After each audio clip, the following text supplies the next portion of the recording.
Good day and welcome to the Year in Review 2019 with the UWI Open Campus. My name is Cleveland Sam, and with me is none other than the Pro Vice Chancellor and Principal of the UWI Open Campus, Dr. Luz Longsworth. Dr. Longsworth, welcome to the Year in Review. Oh, thank you. And 2019 flew by very quickly, and here we are in December. But from the looks of things, the UWI Open Campus had a very busy but productive year. Yes. So let's jump right into March. Oh, yes, March. It was all about the Turks and Caicos Islands. Absolutely. In March, we had a very significant occurrence. Not only did we host the first Open Campus Council meeting in the Turks and Caicos Islands, but we also relaunched our site in the Turks and Caicos Islands. And we had a magnificent weekend of celebration with our Vice Chancellor, the University Registrar, Bursa, and the senior members of the Open Campus there to really celebrate this return to the Turks and Caicos Islands. And the government was also very happy. They were very present as well. The government was a key partner in this launch, and in fact we are very pleased that they have put their faith and trust in the Open Campus to lead their own education reform and revolution in the Turks and Caicos. And it was also followed by the distinguished lecture by Sir Hilary. And that was very well attended. So the University of the West Indies and the Open Campus in particular were on show in the Turks and Caicos. And not just in the Turks and Caicos. Let us remember that all of these events were streamed live across the region. So colleagues across the region were able to share with us in that joyful moment. Also in March, we had the visit of the accreditation team. And that was a little more nerve-wracking. I know that for most of us, we were all on our P's and Q's, so to speak. But the team came, our campus was prepared, readied. I want to salute once again our accreditation officer, our quality assurance officer, Dr. Pamela Dottin, for leading that and for keeping us all in the loop, literally step by step as the Open Campus kept stepping through the accreditation process. Right, and then we jumped to the month of May, and there was a student games. You were there for the opening ceremony. I was, and very proud to see the Open Campus spirit, which was highlighted by all who attended the games. We know for the Open Campus student games, all the games are a bit of a test for us because we're in a dispersed environment. Our teams get together days before the actual games. So it is often difficult for us to win all the medals and the trophies, but I know that we win hearts and we win a lot of support from colleagues and even outsiders looking on. We're strengthening. This is a new area for the Open Campus. Academy of Sport. Absolutely. And we're going to be going from strength to strength in the future. And June 2019 must be like one of the best June months in your life. It was the month when the Accreditation Report came back. Absolutely. Again, this was a moment of celebration. Hearing that the Open Campus, you know, in 10 years of existence, really had its second accreditation, and this re-accreditation was now for the maximum period of 7 years.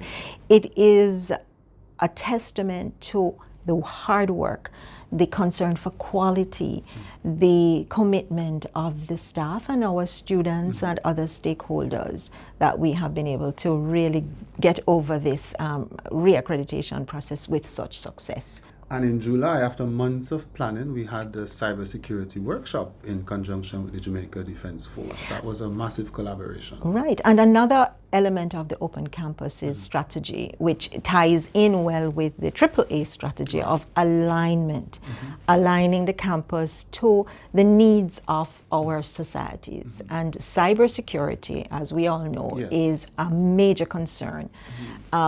The Open Campus is the appropriate campus in particular with our reliance on technology to link with the Jamaica Defense Force in hosting the Cybersecurity Conference. And it was a regional, international conference. Indeed, we yes. had international speakers, we had participants from several Caribbean countries, the Cayman Islands, the Turks and Caicos Islands, Belize, Guyana, Trinidad and Tobago, over 100 people. And, you know, it really put on show how the Open Campus can pull the region together for a topic, a theme that is so important to many of our countries, while collaborating specifically with one body in Jamaica, the Jamaica Defense Force.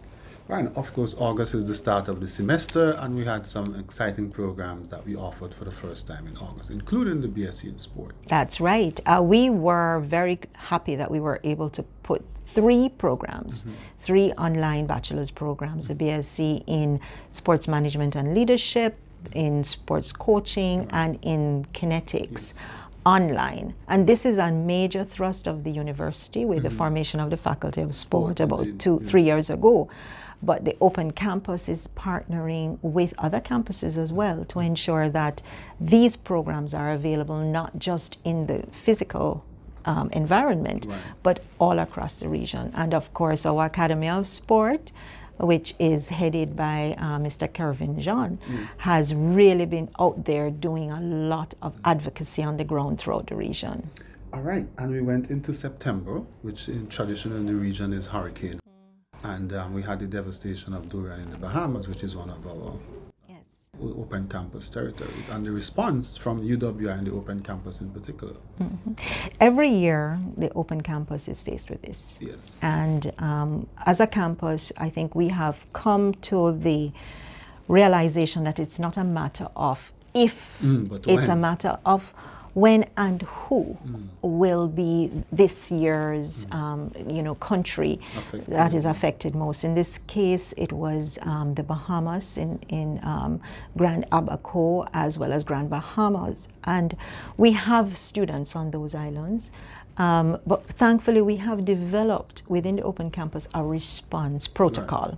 So we were able to respond to first finding our students, and then to supporting. And the UWI as a whole is always first in line when it comes to going in for disaster relief, as well as support for the government in terms of reviewing what needs to be done, emergency management of the situation. The Open Campus site played a very important role in the Vice Chancellor's Forum on the disaster in the Bahamas and getting the word out to the wider region. So we were very proud of our Open Campus, our other students in the Bahamas, and how everyone rallied together. And it shows how important it is that to have the University of the West Indies in our countries, because it is an invaluable part of any resilience strategy for the country. Right, and October is always a month of celebration as well. October is a month when we all, in a way, sit back and bask in the glow of all of our graduates. And this year in Antigua and Barbuda was particularly special to us because we had a couple of firsts. We had our first cohort of graduates from our ED, our doctorate in educational leadership, and that it was a tremendous success for the campus, but also for the region. This program came out of a demand that we had been privy to from our regional ministries, that we needed more persons trained at that level. And I was so pleased that we had 9 persons graduating from that program. But the heartwarming story, I think the story that made us all tear up was seeing really the work of the Open Campus and what the Open Campus symbolizes in our region, manifested in the simultaneous graduation of a mother and a daughter, both with their bachelor's degrees in 2 different areas, but both areas that are important in terms of social development. Youth work in one case and social work in another case. And it really struck home, I think, to many people and certainly to the leadership and the staff of the Open Campus that here is why we do what we do. Opening doors to life-changing learning in a family, in a single family. We are able to do that. And both have actually expressed the desire to go on and do their postgraduate with us. Yes. You also had an important development in Trinidad as well. We have been working over the last year in developing a new center for the Open Campus in Chaguanas. And this is a legacy from our very first principal, who was the person who negotiated the support from the government of Trinidad and Tobago for land and funding to put up a new site in central Trinidad, which is an area of growth for Trinidad and Tobago in particular. And we completed the building, and we have now fully moved in. In October, we started the transition of many of our departments, but we're also opening up new opportunities for students to study at that site who may find it more convenient than going into the St. Augustine or any of the other sites. So this is the first new site that the Open Campus has had in many, many, many years. So of course we're very proud of that. And November was all about World Quality Month and celebrations, and we obviously did our own. As usual, the Open Campus had a very innovative approach to celebrating world quality. We used quite a lot of online testimonials because we have to reach out to the region. So it was very difficult to think of a single physical way of celebrating quality. But I think World Quality Day, and I really salute the Office of the Board for Undergraduate Studies, Professor Landis, for piloting this, because it is important, especially now that the University of the West Indies is recognized internationally. And we should, of course, point out that this year we saw our rankings rising, and we've moved from being in the top 5% to being in the top 4% of universities all across the world. Quality is the key, and with the Open Campus, we are extremely dedicated to ensuring that all elements of what we do benefit from close attention to quality standards. Right. Throughout the year, there were a number of partnerships as well. We mentioned the partnership with the Jamaica Defence Force, but there were quite a number of others. Yes, through collaborations right across the campus, we have multiplied our partnerships, and I think that is really the way for the Open Campus to move. This year we had a renewed partnership with the Organization of American States. We, as you pointed out, we expanded our relationship with the Jamaica Defence Force, and quite a lot is happening beyond just the cybersecurity conference that we had. We also had a new, and I think a lot of people were interested in this one, MOU signed with the West Indies Rum and Spirits Producers Association. That is not for rum tasting. It is really to build capacity in an industry that is very important to the economies of all of our countries. So as usual, our strategy in these partnerships is to partner with organizations that the benefit can spread beyond. We have a partnership with JAMPRO, the Jamaica Promotional Agency, and we've developed an innovative step-by-step guide to exporting, which is self-paced online, and it is a template now that other promotional agencies across the region can use. We have also signed agreements with George Brown University, the Jamaica Civil Service Association. We are spreading our wings, and the good thing is that organizations are recognizing that the Open Campus's footprint helps their work to be easier. And and again, this is very much in line with the alignment element of the AAA strategy. So 2020, it's a big year for everybody. There's all sort of different celebrations going on, but I'm sure the Open Campus is also looking forward to 2020 with some of its own goals and objectives in mind. What are some of the things we can look forward to? Well, I have dubbed it 2020 Vision, a year of 2020 vision. And for anybody who has 2020, I used to, when I was younger, have 2020 vision. I think that's not so good anymore. Right. But 2020 vision means that you see things a lot clearer, and also that you become more focused.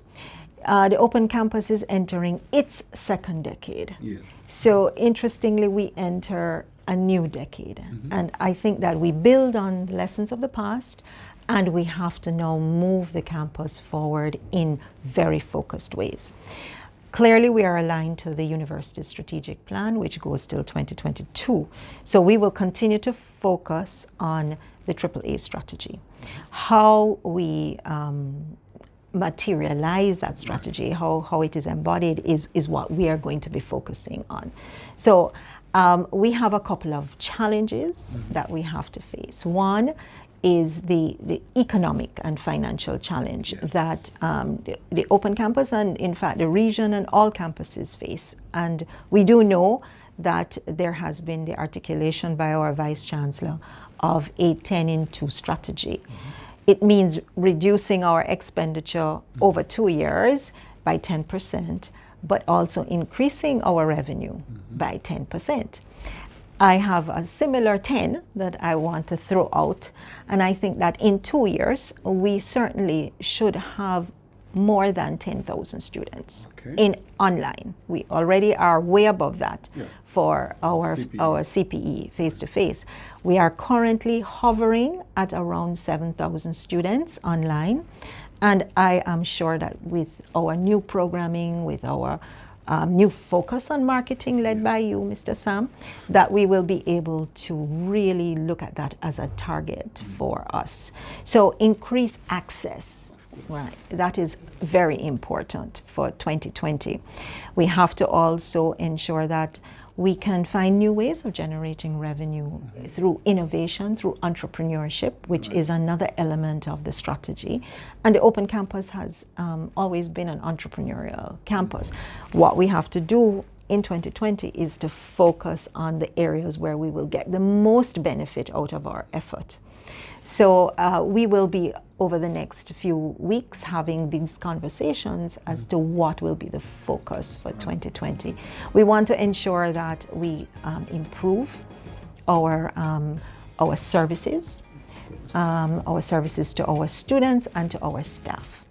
And of course, those are also part of our strategic plan in terms of access as well as agility and creating a motivated staff. So those are areas that we have to have laser-like focus on in terms of 2020, because we're now building the campus for another big thing, the next big thing, as you said. The campus has been the university's lead on online learning, and the university is now wanting to take this globally. So one of the major pillars for the next 2 years, as articulated by the executive management of the university, is UWI Global Online. Right. So this is taking UE to the world, and the Open Campus is integral in that. This is where we have the expertise, taking all of the wealth of programming and research to the world. And so we have to prepare for that. It's a different mindset to what we have been doing. And we also have to maintain our service to our region and to our community. But we also have to look at what will it take? What is the quantum leap in how we deliver our services to take us international, to really compete with all of these global entities that we see advertised on TV. And I have online. I have no doubt that the Open Campus has the ability to do so, to step up to that next level in the roaring 20s, as I call it. So we're going to roar in the 20s. All right. Thank you very much, Dr. Longsworth, Principal and Pro-Vice Chancellor of the UWI Open Campus, for joining us today to reflect on 2019 and to look forward to 2020. I am Cleveland Sam. Until next time, goodbye.